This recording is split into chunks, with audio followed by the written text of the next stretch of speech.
Hello and welcome back to another video today here again on Gran Turismo 7 to take a look at the first sort of proper content update, which brings 3 cars and a new track.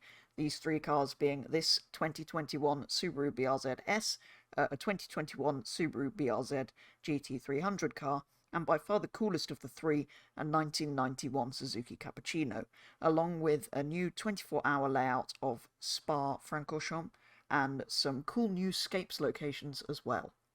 So let's kick things off with the new Subaru BRZ S. Yes, it's another one. They did keep adding these in previous games. I think it was actually the GT86, which is of course the Toyota version of this, but in Gran Turismo Sport they were just adding many of them constantly. So it's not really all that exciting to see. We already know it has a naturally aspirated 2.4 litre boxer engine, producing 231 horsepower and weighing in a total of 1,270 kilos. This new version of the S model basically means it comes with a slightly better interior, some fancy 18-inch wheels, and a better sound system. But overall, it's just another BRZ, really. And the second car we're going to have a look out for the new 3 is, yes, another one. But at least this time it is a racing variant, so it's a bit more interesting than the standard road car we took a look at to start with. It produces 478 horsepower and 1,150 kilos.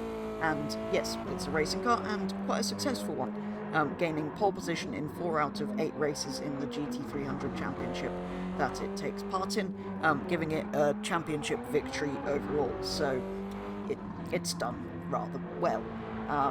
So yeah, that's your racing car one, slightly more interesting than the other, but it is, at the end of the day, another BRZ. And the third car in the update is the Suzuki Cappuccino, which I'm not able to show because it's not available yet. So basically that will be purchasable from tomorrow at the time of this video going out from the used car dealer. So that's why I don't have that one yet. But we have these 2 for the time being. And, well, those are the cars. As for the Spa 24-hour layout, that's what's been running in the background throughout this video. And as far as I can tell, it is identical to the Spa normal layout that we already have in the game, the only difference being it has the nighttime option that you see here. But apart from that, there's not a lot to this update. The only other thing added, as I said at the beginning, is some new Newscapes locations. So this is one of them, with all the kind of variations of, well, setting that you can place your cars in, which is rather cool. I do love Scapes mode in general, so it's good to see that they are adding more of them. A lot of Japanese kind of themed ones, as you can see here, and as you probably saw in the thumbnail. So there we go. That is kind of a first look at the first sort of content update we've had on Gran Turismo 7. We've had kind of bug fixes and early money fixes and things like that, but in terms of actual content, this is the first update we've had. It's not huge, and the cars added aren't terribly exciting, the most interesting of them not even being available yet, which is a bit of a shame, and the track being very similar variant of a track we already have, so not huge progress with this update, if you like. Not a lot of new stuff added, but it's good to see that they're starting to add content updates.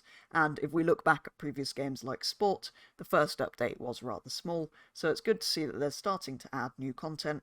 And, well, I look forward to seeing what happens in future updates, which will potentially be slightly bigger with more cars. But for now, for a first look at this update, that is going to be all. So thank you very much for watching, and I will be back with the next video very soon.